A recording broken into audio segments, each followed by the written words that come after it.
Welcome to The Explainer. So, today we're diving into a pretty provocative idea. What if our money problems aren't just a string of bad luck?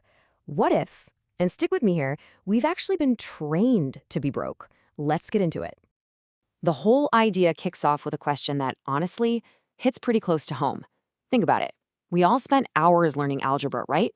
But when did we ever have a class on how to calculate our net worth or how to get out of debt? It's a gap in our knowledge that most of us feel, well, every single day. And that question leads to this really bold claim from our source material that this gap in our financial education, it isn't an accident. The argument is that we are actively, and I mean actively, programmed and conditioned to be poor. It's a system that shapes our whole financial reality.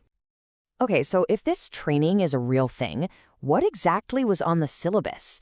Let's break down the key parts that, according to the source, are designed to mold how we think about money, starting from when we're very young. According to the source, this whole conditioning thing rests on three main pillars. First up, the massive gaps in our formal education. What they don't teach us in school. Second, the constant, nonstop pressure to just consume. And third, all those negative stereotypes about money and wealthy people that are just kind of baked into our culture. We're going to unpack every single one. And this slide right here, wow, it just lays out that first pillar perfectly. On the left, you've got what we learned in school. Geometry, history, algebra. And on the right, what we actually need to survive in the real world. How to do a simple income statement, how to stay out of crippling debt. The source argues that these aren't complex graduate-level ideas.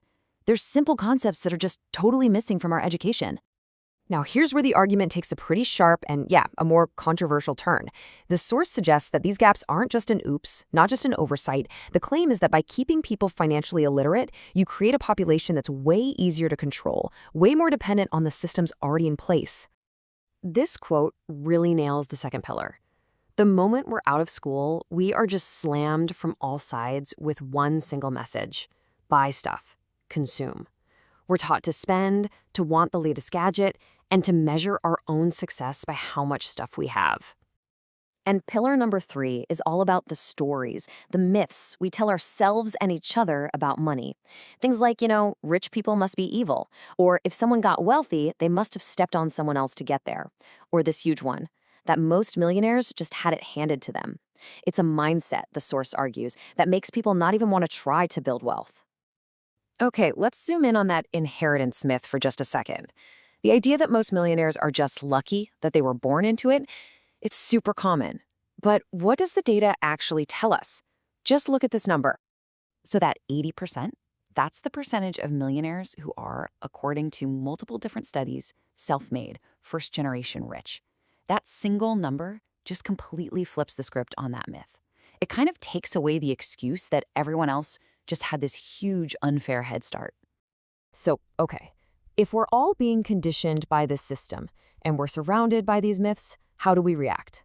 This brings us to a really critical turning point in the source's whole argument, the trap of the blame game, and this choice we all have between making excuses and actually taking ownership. The source points out that when we're stressed about money, our minds tend to jump straight to these huge external forces, things like inflation, the government, inequality, you know the list. And look, these things are absolutely real, but there are also things that as individuals, we have almost zero direct control over. And here's the kicker. When we focus on all those big, uncontrollable things, it gives us an out. It lets us build a story where we're the victim, where we're powerless. And if we're powerless, well, then we don't have to take responsibility for the things we can actually control, do we? I mean, this quote from the source just says it all, doesn't it? Blaming the system, blaming the government, it's easy. It means you never have to look in the mirror and ask yourself the tough questions about your own choices, your own habits. It's the ultimate way to dodge self-reflection. All right, so if the problem is a lifetime of programming and the trap is getting stuck in this blame game, what's the solution? How do we get out? Let's get into the final section and see how the source material lays out a path forward, a way to actively reprogram your own mind when it comes to money. The formula for change is actually incredibly simple. It's a clear sequence. And notice, it doesn't start with work harder or make a budget. It starts way before any of that, right up here in your head. New thinking, that's the spark. That leads to new behaviors, and those new behaviors are what create completely new outcomes in your life. So this whole reprogramming process gets broken down into these 4 steps. You start by just tearing down the mental walls you have around money. Then you adopt a new way of thinking, and it's only after that that your actions and your results start to change. Let's start with step 1, which is maybe the most important of all. Demystify. We've been taught to believe that money is this insanely complex thing that only experts can understand. Well, the first act of reprogramming is to call BS on that. It's to see personal finance for what it really is, a simple, learnable skill. Think about it like this. It's a great analogy. We all accept that people can learn to be chefs, plumbers, mechanics. These are incredibly complex jobs that take a ton of skill. Nobody thinks that's impossible. So why would money be any different? It's just a learned skill, like any other trade or profession.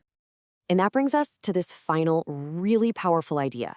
It just cuts through all the excuses, all the external blame, and puts it right back on us. The best person who's going to take care of the old you is the young you. It puts the power to break free from all this training squarely in your hands, right here, right now. A pretty provocative thought to leave you with.